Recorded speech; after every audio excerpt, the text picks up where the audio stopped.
it was survival mode for something that I hoped would come. Like I found this MP3 player when I was homeless, and it had like it just had 13 songs on it, and they were pretty good. So like I would put them in and I would walk and I would feel like I'm like kind of cool, like, you know, when you listen to music and you're like, I would feel a little bit spunky, like a little good, and I would just feel like a little bit of emotion. Like I don't feel emotions back then, like I couldn't feel anything. And there was this one song that was called 4 a.m. and it was like kind of like techno-y or whatever, and it would be like there's a way, oh there's a way, I know. And it was just really good. And I would listen to it literally at 4 a.m. sitting on the ground, and I would be thinking like, there's gotta be a way, there's gotta be a way, there's gotta be a way. And I would just try and hold on to that feeling. That was all I had. Welcome to the Happy Soul Podcast. My name is Melissa, and this is Sammy. We are diving deep into conversations that connect and inspire. Stories of resilience, triumph, and transformation. Stories that take us to the heart of human connection. Please note that opinions of our guests do not necessarily reflect those of this podcast. Please listen with your kindness and an open mind. Each story shared is authentic and vulnerable. Let's embrace our differences with empathy, knowing every voice enriches us. Together, let's cultivate a community of respect and curiosity. Thank you for listening. Now sit back, relax, and prepare to be inspired. Welcome to the Happy Soul Podcast, everybody. We are here for Homelessness Awareness Month this month, and today we are speaking with Allie. If you don't know, we had Allie back on. She was on last season and told her a huge story about overcoming addiction, loss of her babies, and in part of that was homelessness, experiencing homelessness for a period of time. And so we are so grateful that she decided she was open and willing to come back on and join us to speak about her experience with homelessness. And just number one, it's a little bit selfish to help educate us about what the experience can be like experiencing homelessness in the city of Calgary. But in today, she talks about so much more than just what it was like, how it impacted her, how she ended up there, things that helped her, things that didn't help her, people that stuck out to her. And really, I think the biggest one that I'm not going to tell you what it is, you got to listen to hear, but what she thinks could make the biggest change for those who experience homelessness. Like, it is not what you think. No. The answer is not what you think. Definitely not. Definitely not. So definitely. This is a good one, guys. Just, we're going to say this later on, but just if you've ever been curious and if you've ever seen somebody experiencing homelessness and been curious and had questions pop up in your mind, this is the episode that we're going to ask those questions. So, and we get to hear straight from somebody who's experienced it and who has fought like hell to get out of it and who's thriving now. And she's a real firecracker. We're just so grateful to have her. So yeah, thank you. Should we so roll much. it? Yeah. All right. Welcome, Allie. Welcome. Hey, Allie. Back to the Happy Soul Podcast. Hi. We're so excited to have you back. It's nice to be here. I know we were kind of chatting about this, and we'll tell everybody about your other episodes, but, and you had said, you felt like you weren't prepared for that and all this kind of stuff. And it was a lot. We dove into a lot on your last Massive. 6 episodes that we spread into 6 episodes. And we covered that all in 3 hours in a conversation. And it was a lot in a lot for you to have to remember and go back on, recount and work through and all that kind of stuff. And so today we're going to focus on that piece of your story where you spent being homeless in honor of Homelessness Awareness Month. So I don't know, Allie, would you like to start back at the story of when you became homeless? From your last story, I believe it was when you left the foster home. Is that correct? I'm having yeah. Okay, so the very first time that I was homeless was when I left the foster home. But that was just different. Like when I was a teenager. So when I was 19 or 20 years old and I became homeless, that was real homelessness. Like when I was the one that you're referring to, I was a teenager and there was a whole bunch of other teenagers and we were all homeless. So no one was really homeless because everyone had a place to go. But when I got a little bit older, I was only 20. So I guess I wasn't really older, but that's when I became true homeless. I don't know if you should put that in there, but a true homeless. What is true homeless? But no, it was Well, the bad homeless. no, That was, I It think actually you should actually- define them both. Tell us the difference Yeah. between being homeless as a teenager and being homeless when you were in your Totally. 20s. Like, can you tell us, explain the difference to us? What do you mean by that? well, when I was a teenager and I became homeless, I feel like there's a lot more resources for teenagers. I mean, there's definitely more resources for kids who are homeless. So it was really easy for me to get food and a shower and support. And like, I could just go and chill at the homeless hangout spots, like the resource centers, and talk to the staff members. And yeah, being homeless as a teenager was more like a party, but that was because I found an area full of other homeless teenagers, and it wouldn't have necessarily been that way had I not known other people who were in the same situation. Because my mom kicked me out, and she's just like really crazy. Like, my mom has some serious addiction issues and stuff like that. If it gets too dark, I can go inside. I wonder if I could turn the light. Yeah, we'll just tell everybody. Allie's recording from outside right now, outside her home where she lives. But she's recording from outside her home right now. Yeah, so I don't know. It's Being really a great. It's really teenager, authentic. it was just more like you could easily find other people to hang out with. Like, you just go to the resource centers. There's other people your age who are homeless, and then you guys kind of like get together and hang out and sleep at whoever's house, this house, that house. There was only a few cold nights where I was actually sleeping outside. And yeah, and then being homeless as an adult, as a crystal meth addict instead of just like a young partying teenager. Yeah, as a meth addict and an adult, it was a lot harder to be homeless, I guess. Like, it was really traumatic, actually. Yeah, it's different for adults. And not only that, but I didn't shower because I was scared to go to the resource centers because it was full of all the scary people. So like, I didn't have good hygiene, so people in public just don't treat you with respect, and you just don't have anything. I shouldn't say you like people. It was just totally different, like, from being a teenager. Teenager, you're spoiled. And then as an adult, I don't know, it was just different. It was also my state of mind and stuff, and my addiction and all of that. When you say as a teenager that you always had somewhere to stay, like, would it be like someone's house that like you were hanging out with someone else and their friends' parents let you sleep there or something like that? Like, is that what you mean Kind by of, somewhere to yeah. stay? It would be like one of the people would have a friend who everyone was having a party, and we could crash there in the house, outside of the house, wherever. Yeah, and then besides that, so it was in Kensington, and there's a park there called Riley Park, and there was like, it was just a certain time of, it was just an era, and there was just hundreds of teenagers in the area that would just party all the time. Like, you could walk down the street at 3:00 in the morning and your friends would be wherever. You could find them anywhere. Everyone was on drugs and alcohol. Like, it was just like a crazy 24/7 party all summer long. So I was like a part of that. So it wasn't that bad because everyone was doing it. Wow. Yeah. I'm Gotcha. really glad that you brought this up because it is a really fascinating thing to learn about, to the difference. Like, I never would have thought of that No, had me you neither. have not said it.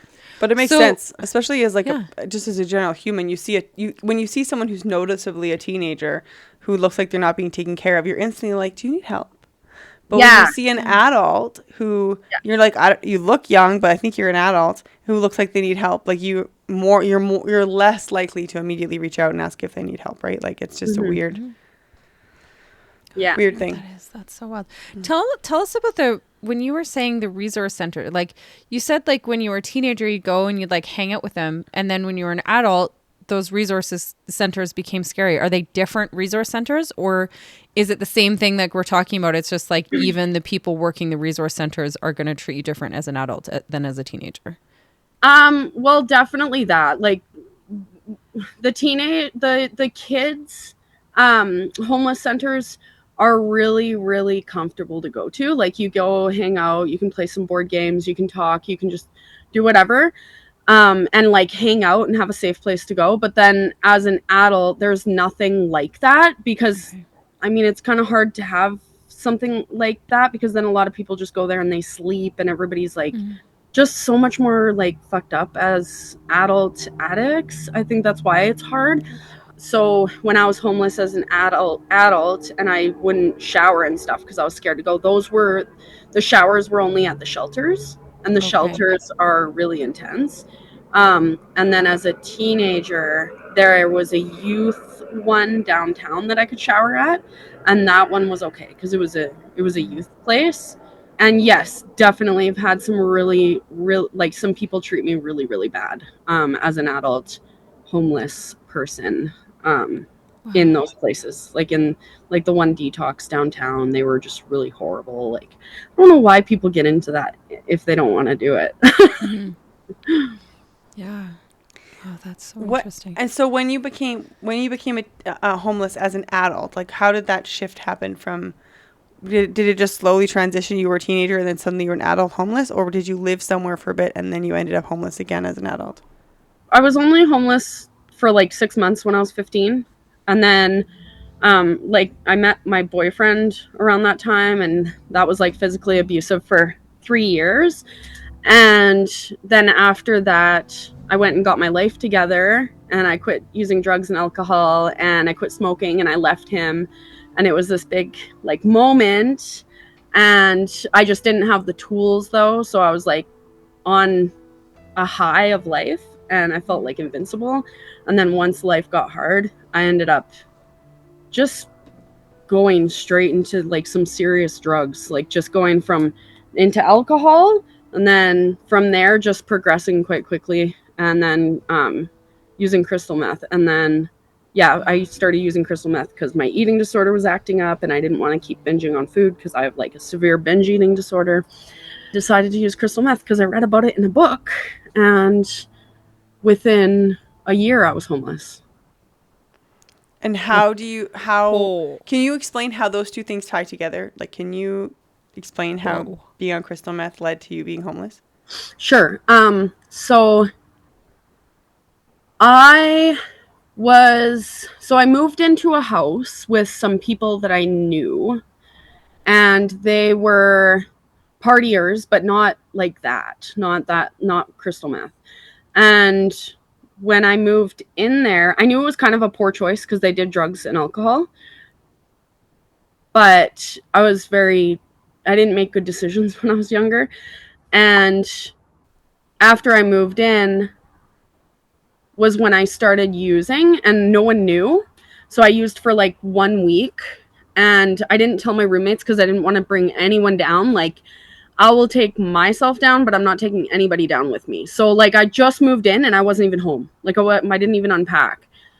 And then the people that I picked drugs up off of ended up knowing my roommates. So when I brought up the people I was living with, and they were being evicted from somewhere, they decided to social network and call the people that I lived with, and then the people that I lived with let them come and stay there. And it within 48 hours, two of the people that lived in our house moved out, and the house was a complete flop house. Like, it was just like totally opposite ends, not opposite ends of the spectrum, but just total flip, like total 180.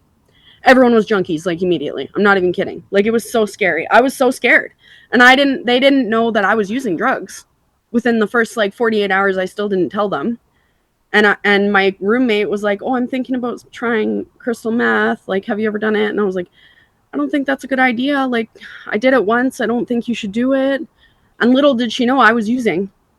Whoa. So, and then from there, within a year, or within like, yeah, less than a year, we lost the house because, well, we managed to pay rent for a little while because different people would do different things for money, and stealing and like robbing and stuff like that. And I did not fit in with these people at all. I was so scared. They stole everything from me. The only thing I had left was a laptop that my dad got me, and so I packed up the sentimental stuff that I had, and I put it in storage, and I just said, I'm out. And I just decided to become homeless because I was so scared. Whoa. Yeah.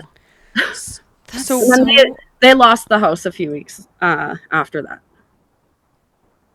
when you left that night with your laptop, where did you go? Like to a park, to a bench, to a wandering all Um, night long? well, that's a good question. My dad would have helped me put my stuff in storage. And then, that is a great question. I And do not know. Like, my boyfriend and I might have had maybe like a few days at a family's or something like that, but then ended up back on the streets. I don't know. At some point over the next, I think we were homeless for a couple of weeks, and then we got an a basement suite, and we moved into this basement suite, and we were there for like a week or two, and we were fighting and screaming and yelling and whatever. And the landlord upstairs had to evict us, and he drove me to my parents' house and gave me $20 actually, which was whoa. really kind of him because he just moved us in and we screwed him over, and he gave me love, and that Wow. was really interesting. I forgot about that, but For yeah. him. Yeah, so and then after I left my boyfriend, which would have been when we left that house, then my stuff went into storage and I became just fully independently homeless. Wow. Can you tell us like what that was like to be homeless? You know, like what was each night like? What was each day like? What was happening during that time? You don't have to go in the specifics of like maybe drug use and stuff like that, but Mm-hmm. you know. I had MRSA, so it's like it's kind of like flesh eating. That's like the closest thing is like a flesh eating thing because your wounds don't heal, and then like I had like a severe skin picking disorder too, and I was scared to shower because of the homeless people, right? And so I got like I was really sick. By the time I went onto the streets, I was already really sick. And when I would try and get help, they would just tell me that I needed to stop using drugs, which like yeah, I do, but I knew there was something else. I just knew there was something else. But they made me feel like I was crazy because I was a little bit crazy, but I also had something going on.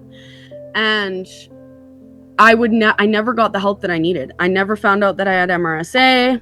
I went to the hospital so many times, and I called like 811, and I just tried so much to get help with that, and I could not get help with that. And so for me, I was like really deteriorating. My face was all fucked up, like really bad. Like if you saw me, you would not know.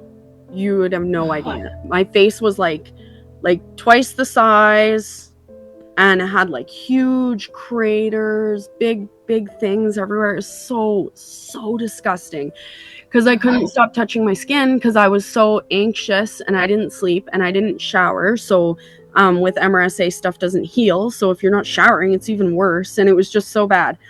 And so for me, homelessness was like really sad. Like I was really sick, and I just looked like a really gross, like to strangers on the street, I just looked like really trash. Like I was nothing. Like that's how people viewed me.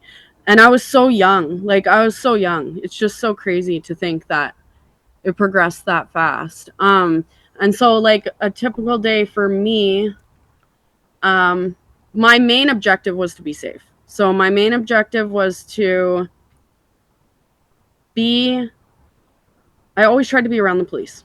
I always wanted to be where they could see me because I was scared because everybody on the streets they were all doing really crazy things and robbing each other and trying to get me to do things I didn't want to do. And this one guy was trying to get me to shoot up and I didn't want to do it. And like people tried to get me to prostitute and I didn't want to do it. And people were just involved in terrible stuff, and I was so scared. And like this one time, I went into a flop house that I was staying at, and I walked in, and they were covering everything in plastic, which means that they're gonna like kill someone. So I had to leave because I was like, no. So I left. I Oh my never God. went back there. Yeah, yeah. It's like straight out of the movies. Yeah. I Can don't you- know. I don't know if they did, but they had everything covered in plastic, and me and my friend just turned around and we never went back. So would you Oh. walk around all night? Would you find places Yeah. to sleep at night? Like what? I you would do? be with one person. I would always be with one man. So I never had any boyfriends or sexual relations or anything. I had no sex drive. Like I was so sick. Like I couldn't think straight. I couldn't talk right. I was so messed up. But I was always with one man that I felt safe with. Just one. I didn't like being in groups. Shit got weird when there was groups. It was always just me and someone, or just me by myself, and just walk around. Just walk around. Sometimes do a little bit of crime, steal a phone off someone who is in the swimming pool or something. Like the most pettiest, smallest things that I could do in order to just get by. Mm-hmm. And it was like the least, like I wanted to do the thing that least damaged my future, because I didn't want to end up in jail and I didn't want to hurt people. So I didn't want to go robbing people's houses and stuff. Like I didn't fit in, and I was just trying to survive. And with the MRSA, like I could hardly walk. My ankles felt like they were gonna break. So I couldn't carry any bags because I was in so much pain. Were Yeah. you also like at this time? Were you in the throes of addiction at this time as well? Oh yeah. Yeah. So like was every day like would you every day like you're it sounds like it was just survival mode. Like were you just like making sure you had your one person, making sure you knew where you were staying, making sure you had food, water, drugs, everything that you needed? Is that pretty much like what a day looked like? Yeah. And did you, and hopefully this might come across as, I have two questions. This might come across as it's a difficult question to ask. But did you have in the moment, like in that moment, like in the middle of one of these days that we're talking about, did you have the capacity to go like, what is my plan here? What am I going to do? Or were you just like every day was just what we just said, like purely survival mode? It was survival mode for something that I hoped would come. Like I found this MP3 player when I was homeless, and it had it just had 13 songs on it, and they were pretty good. So like I would put them in and I would walk and I would feel like I'm like kind of cool. Like, you know, when you listen to music and you're like, I would feel a little bit spunky, like a little good. And I would just feel like a little bit of emotion. Like I don't feel emotions back then. Like I couldn't feel anything. And there was this one song that was called 4 a.m. and it was like kind of like techno-y or whatever, and it would be like there's a way, oh there's a way, I know. And it was just really good. And I would listen to it literally at 4 a.m. sitting on the ground, and I would be thinking like, there's gotta be a way, there's gotta be a way, there's gotta be a way. And I would just try and hold on to that feeling. That was all I had. That's the only thing I had to hold on to, was just like, there's gotta be, like, I have no idea what it is. It's literally impossible. I didn't even think that I didn't think I would have my face again, because my face was fucked. Like I would be disabled forever. I thought my face was not coming back. And I couldn't talk properly. I hadn't laughed in forever. I just was not the same person at all. I was like a creep or something. And I didn't think that I would ever get back to where I was before. I don't know. I guess I had hope. Like I had a little bit of hope. And because the reason why I know that I had hope is because I wasn't willing to do any of those things that everybody else was doing. I would get a hold of information that could get me tens of thousands of dollars, and I wouldn't keep it because I didn't want to go to jail for life. I didn't want to ruin my chances. Like even if there's just a small chance, like I knew that either I would die or there was hope. So it was survival and hoping maybe one day there would be a chance. Wow. That's amazing. I mean, just wrote that down. So did I. When those cold winter days start to bite, the mustard seed is there to help our neighbors in need find warmth, safety, and belonging. More than a shelter, the mustard seed provides wraparound supports that address the root causes of poverty and homelessness. Their programs offer everything from meals and clothing to housing, employment, and mental health services, helping people move from crisis to stability. This winter, they're reminding everyone that it takes a caring community to make lasting change. To support their work or learn more about their programs in the 7 different cities they serve, visit theseed.ca. It sticks out. It shows that was what your resolve, because otherwise you wouldn't be where you are today. Do you know what I mean? Yeah. Like, you wouldn't be here if you didn't have that resolve, if you didn't have that hope. So, like, it shows that that's kind of where you were at that period of time. Can you tell us, just for anybody that doesn't know, can you describe what a flop house is? Okay. A flop house is literally where people just camp out, basically. It's like a house full of like rats, but they're not rats, they're addicts. Wow. So they're in and out, they're coming and going. Some are sleeping there, some are not. Prostitutes might come hang out. Like it could be anyone. This one wasn't this one wasn't that bad. It was bad, but they get a lot worse. They get like really grungy. We were all really young, but yeah, it did get bad, but just a different kind of bad, I guess. Well, I mean, everybody's doing like fentanyl right now, but they were not before. So like, it is just a different scene. It sounds so scary. Yeah. Honestly. It's so scary. It sounds all like a movie to me. I'm like, it's wild. How do you find a flop house? Like, how does someone find one? So ours was a flop house because we weren't paying rent anymore. So you're basically just staying in a house that you're not allowed to stay in anymore. Or someone who owns a house becomes an addict. And then everybody flops out at their house. Everybody, you know what I mean? Someone who lives there becomes an addict. That's how a flop house happens. Or an abandoned construction site or like house, stuff like that. Wow.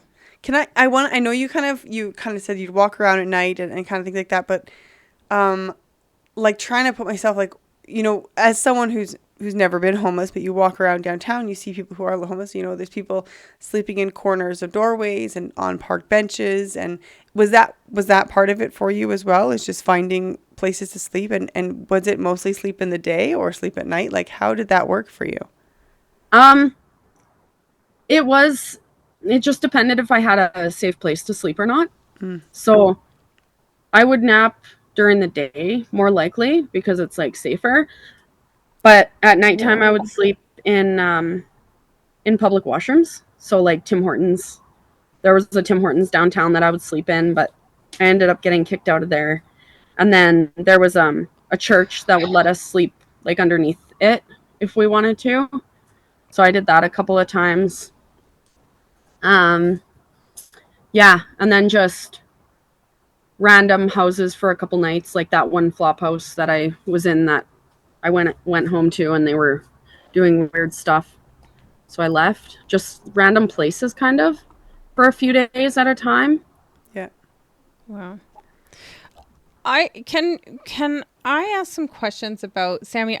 Tell me if I'm taking us on a weird tangent here, or on a tangent that is not part of the plan, okay? Me back in. There's no plan. You do what you want. Rein me back in if I need to. But I want to ask some questions about like how we interact with people that are homeless, and just because we have your ear right now, I would love you to tell us from your perspective, what is the most helpful thing that somebody can do when they see somebody who is homeless? What is the most helpful thing that somebody can do in that moment? I feel like I don't know, I feel like being seen is really important because when I was homeless, I felt like it had been so long since somebody treated me like a human being. Um, and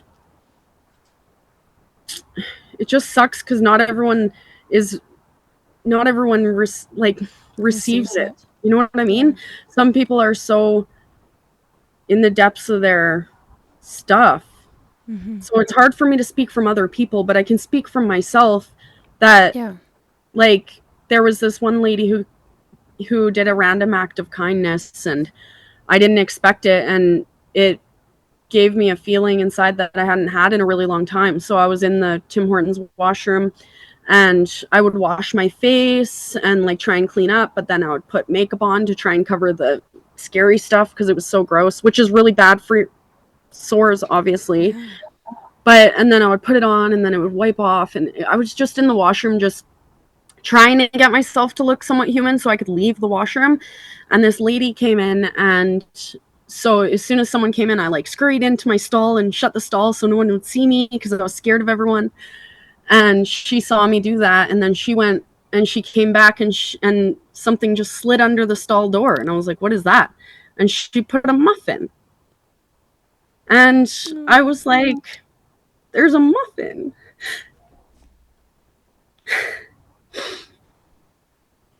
And it made me feel like, I don't know, just like for the first time in a really long time, I felt just, I don't know, it just reminded me of just feeling, I don't know, feeling love from someone, feeling like seen, feeling like appreciated.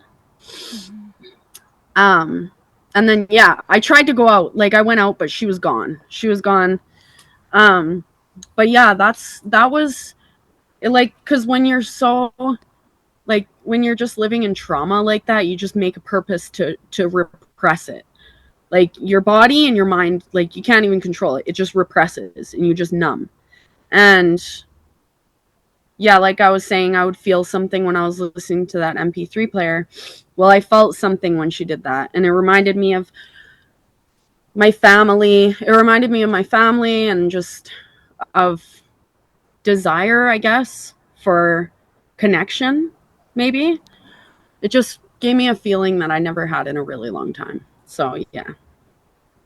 Wow. So kindness is what people could do. Yeah. It's interesting. So another person that we're having on the podcast for Homelessness and Awareness Month is Peter Samuelson, and he was on the podcast for I don't know a couple months ago for something different. But he also started this program called EDAR, and it's basically everyone deserves a roof is what it's called, and they're portable homes that they provide to people in Los Angeles. And he was saying that the whole reason he started the program is because I can't remember what the whole story is, but something to the effect of he was out somewhere and somebody walked up to him and asked him for money or something like that. And he realized this person was probably homeless and he felt incredibly uncomfortable speaking to this person. And he left the situation and was like, it is incredibly wrong that I feel so uncomfortable speaking to another human. And so he like, his drive was like, I need to not be uncomfortable just because someone is experiencing homelessness. And this man is like a film producer. Like he's made like very successful like Hollywood films. And he's like, I need to not be uncomfortable around people experiencing homelessness. That's actually exactly what I was just about to touch on because I think if it was possible in an ideal world, the best thing that you could possibly do for someone is just talk to them just like another person in the lineup. Mm-hmm. Like just talk to them like a bro. Talk to them like you would somebody at the like just talk to them like they are just a normal person. But the problem is that people are uncomfortable.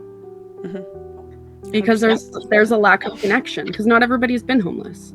And plus you have no idea what that person's been through. You have no idea who they are, what they've done, because some people haven't done great things and some people are really scary. Yeah, but I mean, like you can generally tell somebody who's going to be scary in front of you versus someone who's just making you uncomfortable because you're uncomfortable with their situation, right? Like there's, I just want to say this for whatever reason. I feel like I need to. I worked downtown for a period of time, and so I was downtown with people who were experiencing homelessness all the time. And I also did network marketing for a period of time. And I remember being downtown one time, and I had never really, I used to give out gift cards and I'd hand out money and put money down all the time, but I never engaged with someone who I assumed was experiencing homelessness prior to.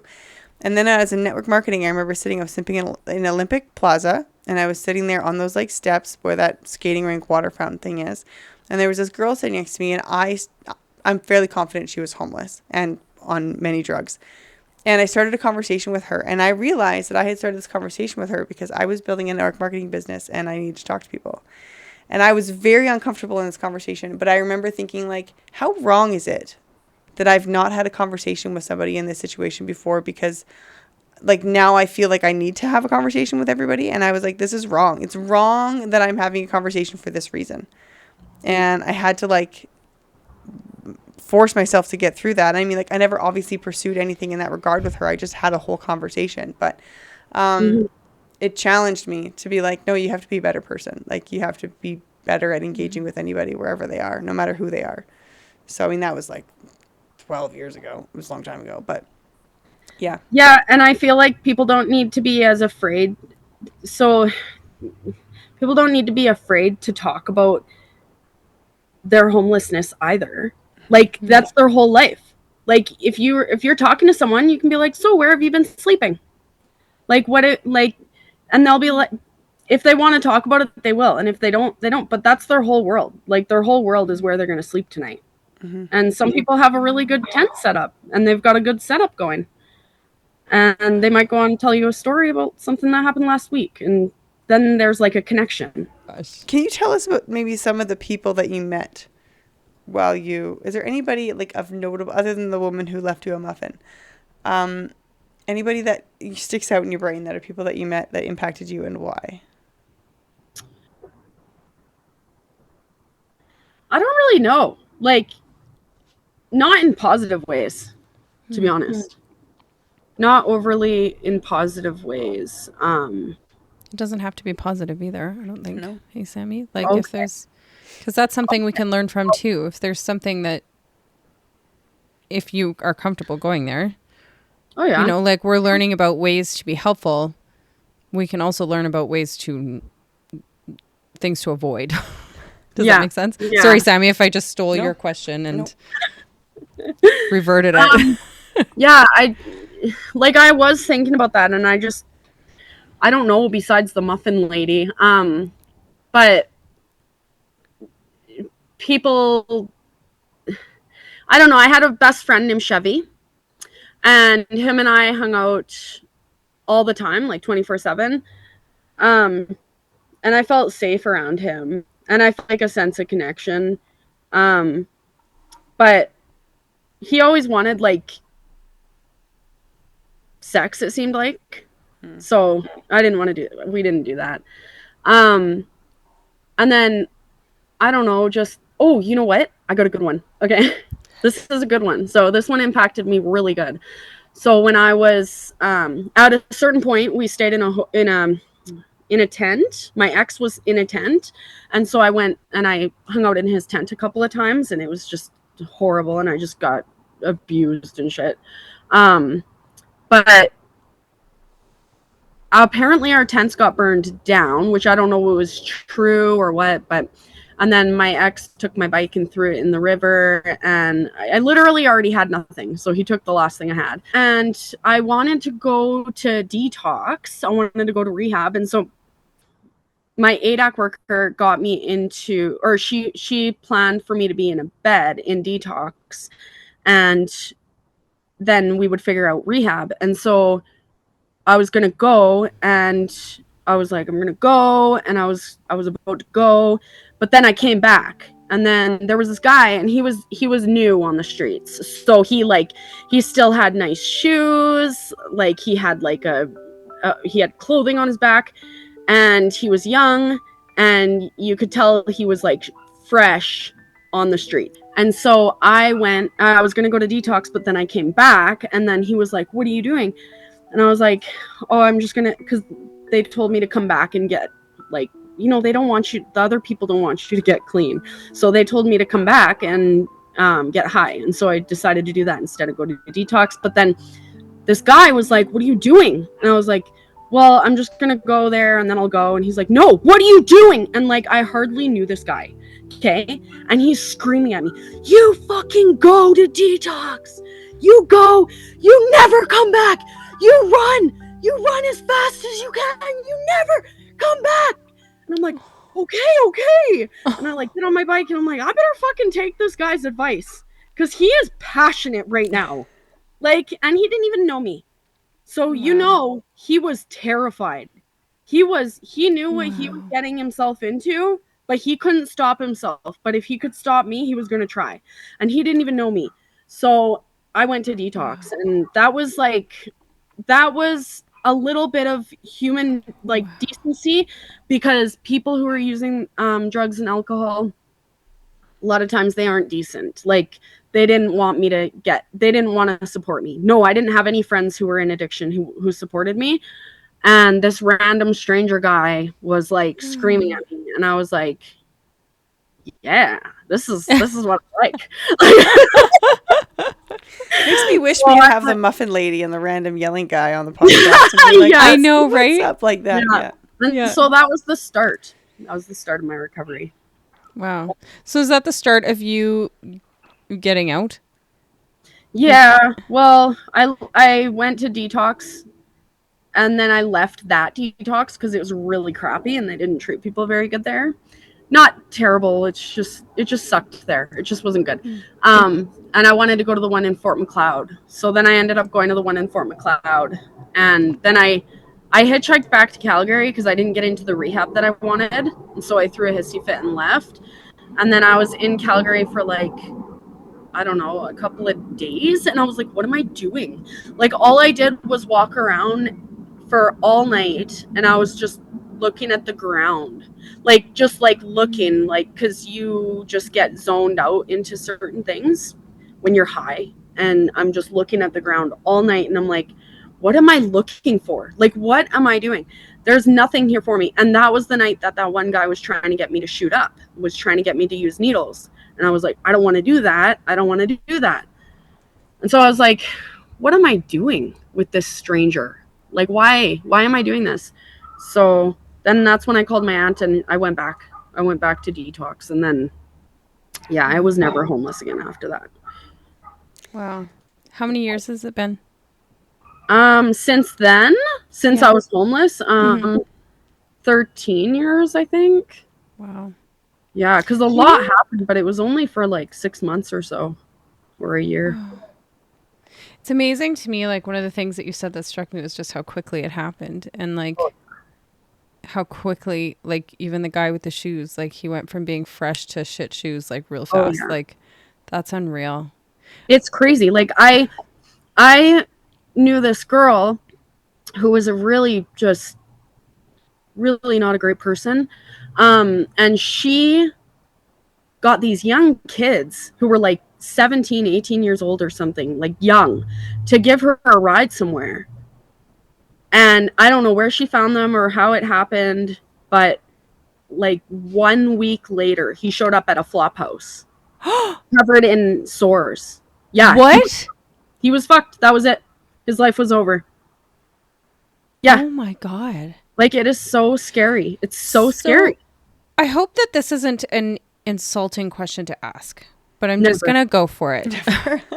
Never. Do you think that, like, if we look at homelessness as a whole, and I know that that's a really vague thing and everybody has a different story, but do you think that the driving problem and the driving reason that there is such a population, if we could just say Calgary, just because we're here, okay, if we're allowed to say that, Sammy, I don't know. Yeah, it's fine. How big of a problem is addiction plus homelessness? Like, how big of a problem is addiction in homelessness, and how much does addiction affect homelessness, I guess is what I'm trying to say. Well, I would say that like almost everyone who's homeless is addicted, Okay. and the ones who aren't addicted either either have severe mental health issues, which they then hopefully like get help, or they're not homeless for long. Like I met someone once who was homeless, but it was just because he was in a situation. Like he was staying at the Alpha House, and he was working to save up to get back on his feet. So the majority of people are addicted. But like if someone was to ask me like how can we solve homelessness, like I don't think that more houses will solve homelessness. Not a fucking chance. I don't think that more rehabs will solve homelessness. I think that taking our fucking children seriously is what's going to prevent homelessness. That's a solid statement. Tell us more. Why? What? How do we take them seriously? How? Why? What? Tell us more about that. Because that's where it starts. And like every single person in my life who has addiction issues, and every single person who is toxic and abusive to themselves and to others, it's all because of their childhood.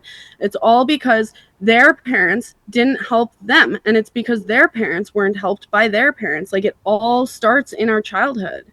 And I know because I just see it. Like people don't deal with their underlying issues, and then you get comfortable with it, and then you just never, you don't feel like a lot of people don't even realize that they have a lot of problems because they haven't been taught how to be self-aware. Like we're not even learning the right things in this life, in my opinion. Like going to school is great and all, but they need to have more, like, I don't want to get into specifics because I don't know what exactly they can do to fix it, but we need to help our children.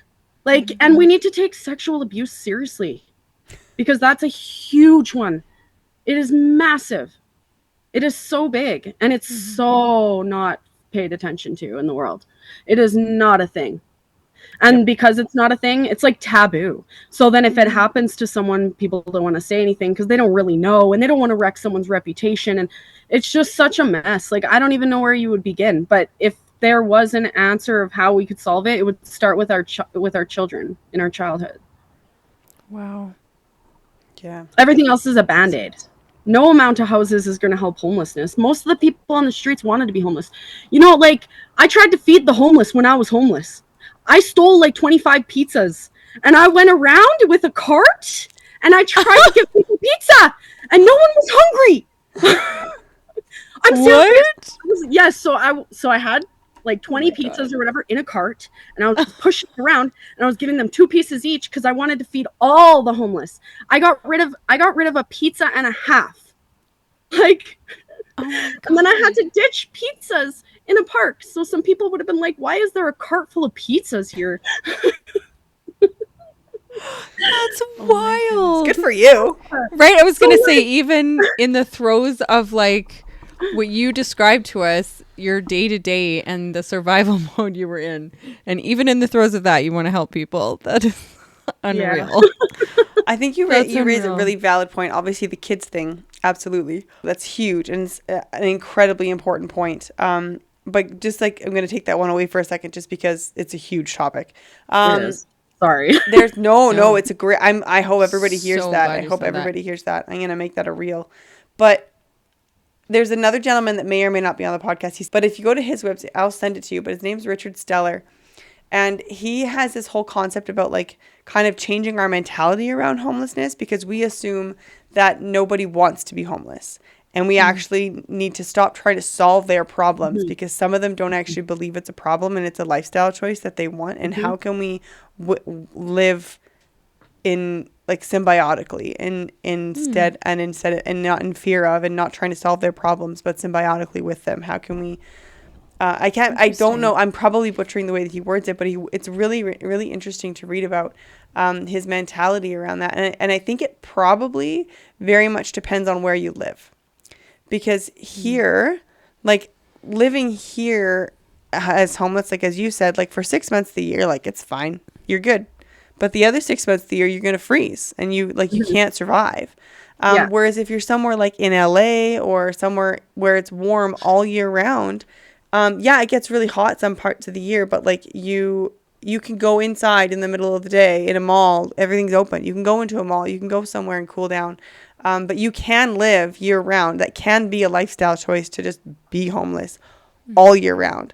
And so, like you said, most people here who are homeless all year round are probably addicted or probably have something else going on. And those that don't want to be homeless and are homeless because of circumstance, like the one person you met, are actively in the shelters and are actively trying to get out and to figure out how to solve the being homeless, right? So I think there's so much to it of to like how to solve it, how to help it, how to impact it, how to make it like it's just huge. Yeah. You just blew my mind when you said that. That was like, that's solid. And that's like, you know what's so solid about that, Allie, is Sammy and I could sit here and we could have a debate about it and we could talk about it and we could have our opinions about it. But we haven't experienced what you've experienced. Mm-hmm. So it coming from you is massive. Like it has a massive amount of validity, really. And then we just like, when you said that, I was, oh my gosh, we interviewed a young girl. She's like 18 and experienced abuse as a child. Sexual and abuse that was, as a child. Let's just let's just say it. Yeah. Just say it as it is. And her story is just chilling. And that was the thing that she said too. We have to listen to our kids. Mm-hmm. Yeah. You know, like. Yeah. It's crazy. It's wild. We could solve the world's problems in one podcast episode. Right? How does it feel now? Like you're 13 years into this lifestyle now. You're 13 years into like away from homelessness. How does it feel when you reflect on that? Like I imagine it's a heavy subject to talk to us about, but how does it feel to be on this side of it? Like, do you feel proud of yourself? Do you feel like, dang girl, you conquered that shit? Like, yes, I feel on fire. Like yes. I still have like mental health problems. Like I have a lot of depression and stuff, but I have so many tools. Like I know how to cope and I know how to just be like, okay, this is how I am today. This is how I am. Okay, I'm just going to be depressed today and then tomorrow's a new day. Like I have ways of getting through it. But overall, like in general, it's surreal because like I said, I was sitting on the streets at 4 a.m. listening to a song called 4 a.m. praying that there must be a way. Like there is, as long as I don't die, there's a way. Like there might be, I've got to somehow, I'm going to get there maybe, hopefully. And then here I am. And like my face healed and I don't know how that happened. I have no idea.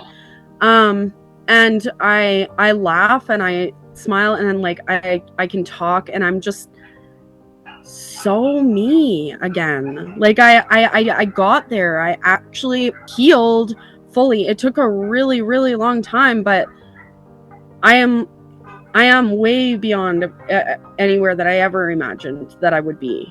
And I'm just living a normal life. But to me, that was a pipe dream. Wow. I'm just really happy. I'm very happy. When I think about it, I'm very happy that I'm here. That's amazing. I mean, you think about it, Allie, and like, first off, you are clean, you are beautiful, you are hilarious, you're creative, you have a beautiful daughter, you have a relationship with a great man, you're living in a home, you're working a job, you run a business, you have all these goals you're working towards and things that you're actually, not just ideas, things you're actually actively pursuing. So cool. Like, you're on fire. It's absolutely, we're so honored to be able to like hear so much of your story before we knew you and see where you are now. Like it's totally cool. It's incredible. I just want to say, because you said this the first time we met and the first time we interviewed you, and I need to say it here because I have thought about you saying this so much since we talked and in this conversation, and how you said that before your life was gray and now you have color. And I like, I mean, does that ring true still? Like, is that how you feel still? It's covered in sparkles now. Yeah.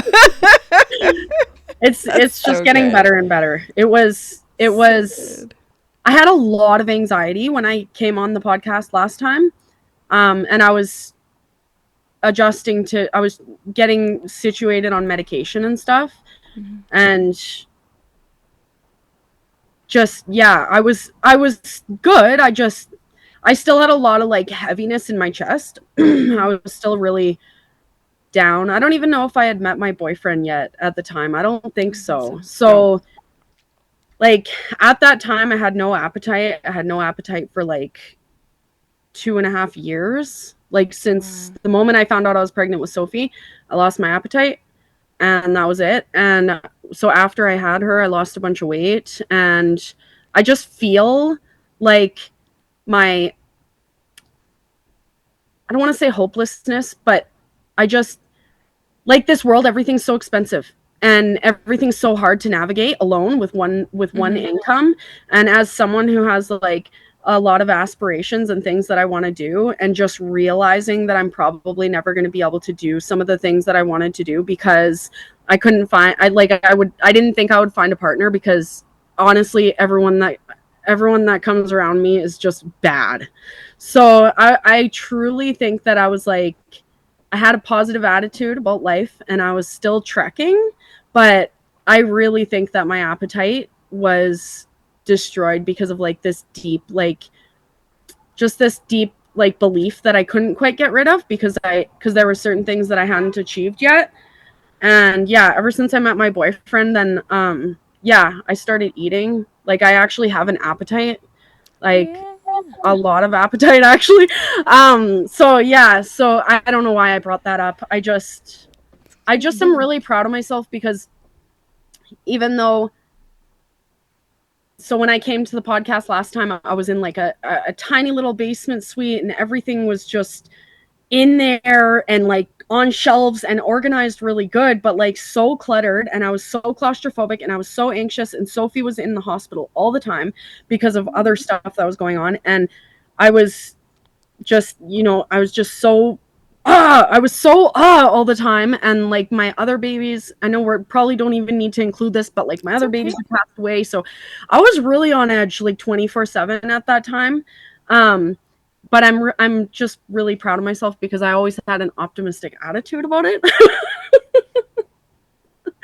Yeah. And so, yeah, and it's just nice. I feel so much lighter nowadays. Like I feel lighter. I feel like I can think. Like my house I've been working on it for like 6 months now to get it really organized. Like I have an organizer lady that I hire and she comes and that's what I do for myself. Some people get like eyelashes and all that, and I get organizer lady.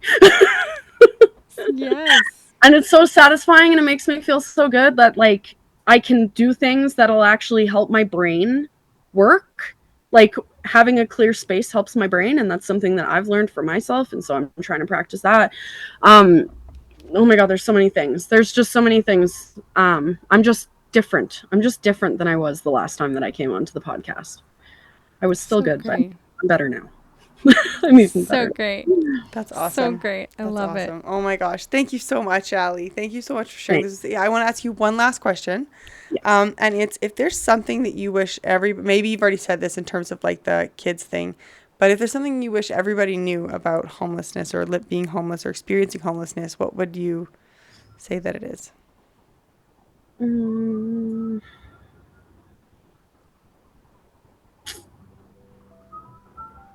I don't know. I just wish that people in general could just see that like each and every person who's on the streets was the cutest little baby at one point. Like they were just an innocent little baby. And it's someone's mother and someone's brother and someone's sister, and just everyone has a story. And I think that's it. Like you never know who the person is because the way that they are on the outside isn't how they truly were. Dynamite. Yes, so good. Yes, thank you. And you go to Mexico soon, don't you? Oh yes, I'm going to Mexico to get my teeth fixed. That was like a big thing for What? my recovery. Yeah. So I'm going in 2.5 weeks, and it's going to be life changing. Allie, holy crap. Yeah, it's That's real. amazing. We're so proud of you, and like Sammy said, we're honored that you are allowing us to hold space and hear your story, and that you're letting us in so much and giving us so much insight, and like dang, like you're just on fire, and we're so proud of you. Like you're just so Thank I you. I love watching you on socials, and like anybody listening, we're gonna pop Allie's socials down into the show notes because she's just a riot. She's so much fun to watch and follow along with. You've just got to do it. You just got to hit follow and follow 1000%. along. I love all your content. I love it. Yeah. It's just like so real. I love it. Thank It you. is. Yeah. Yeah. Thank you, So- Allie.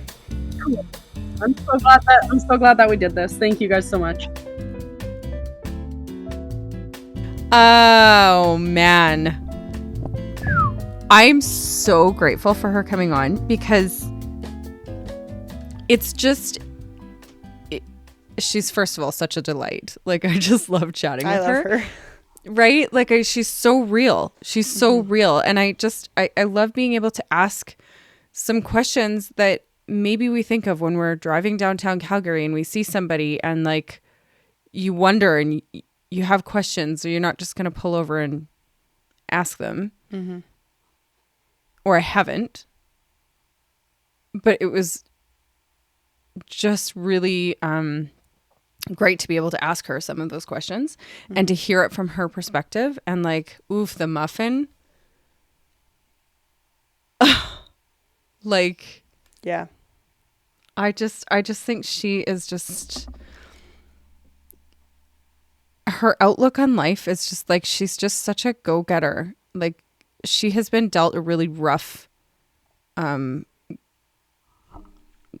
deal of cards. Deck of What is cards? that? Deck Hand? of cards? Hand? Yeah. She's been dealt some roughness in her life, and she is constantly looking for, she's like constantly learning new things and constantly going after stuff. And I just think, I don't know, I just think she's incredible, and I'm just really grateful. Same. What are you thinking? Well, two things. The thing I'm thinking is like I say this all the time. Is like, why do some people get a shit? And this is really bad because she's got a wonderful life. She has built a wonderful life. Built it. And she has built it. She has built it. Yeah, It has not been handed to her. No, she has hardcore built it. But some people get bad card after bad card after bad card after bad card, and they make something beautiful with it.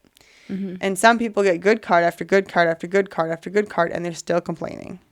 You know, like they've never been handed an actual bad card, but they'll make it like it's a bad card, but it's never actually a bad. I mean, I'm not saying it's the best card, but it's not.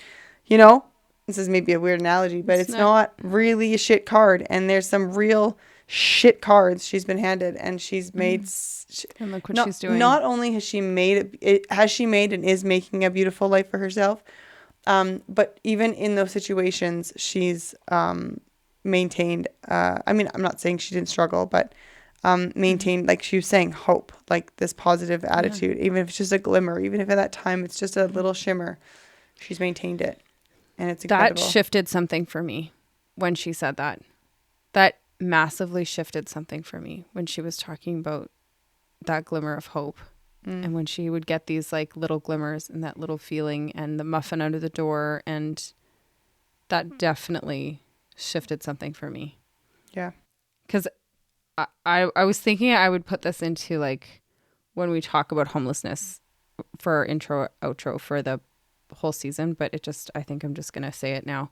I constantly, like when I am downtown and I witness homelessness, I'm filled with like complex. Like I'm just like, I'm sad for them. I am scared because I think like, look at that person. Like it can happen to that person. Like it can happen to anybody. Like, you know, like it's scary to think that, you know, and what she said about it happening so quickly, like, woof, God, that is terrifying. And like, I'm always filled with such complex because I see these people and I'm like, what happened in your life that has created this? What is the pre-story behind this that's happening to you right now? And I also have struggled with like, how am I interacting with people that are homeless? Like I struggle with like when you're in your car and they come up beside your car. And I caught myself one day, it was right after we had done this work project. And so I'd been driving downtown quite a bit this summer. And I was driving home one night and this homeless man came and he was doing the thing where, you know, they stop at the stoplights and then they come and walk between the cars. And I am embarrassed to say, but I don't think I'm alone in this. So I'm going to say it. I avoided eye contact with him because I didn't have anything that I could give him. I didn't have any money. I didn't feel comfortable unrolling my window. I didn't have any food. I avoided eye contact and I drove away and I was like, I did not treat that person like a human being.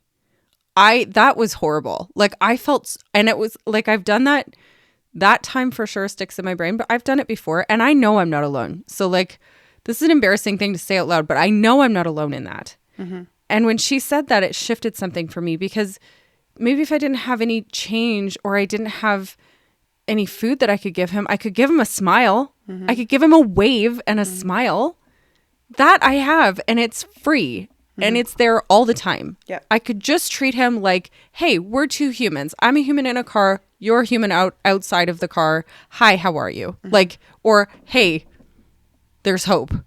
Yeah. Right? Like that lady who did the muffin, what did it cost her? 79 cents? Okay, I'm old. Maybe $2. Depends on how long. I mean, it's like 13 years ago. It could have been like 80 cents. I don't know. But like, you know, and the guy that yelled at her to get into detox didn't cost him anything. Like in that moment, if I could rewind to the guy, I would smile at him and I would wave at him. I don't have anything, sorry, but I can smile and wave. Right? Yeah. Like, I do want to ask, was it nighttime and dark out?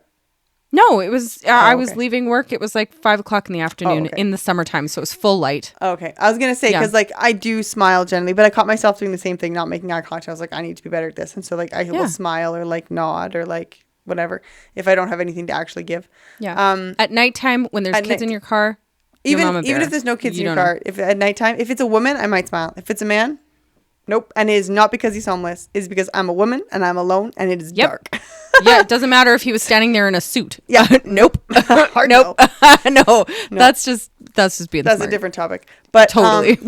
The other thing that sticks out to me is you think about like, you know, when you grew up in privilege, which is, I'm going to say privilege is basically anything where you were raised with a roof over your head and family that gave a shit about you. Yeah. And food on your table. That's privilege. Mm-hmm. In this specific instance, when you grew up in that privilege, you can really take for granted the fact that she has created the life that she's lived. Like, but if you think about the fact that she grew up with not a roof over her head all the time.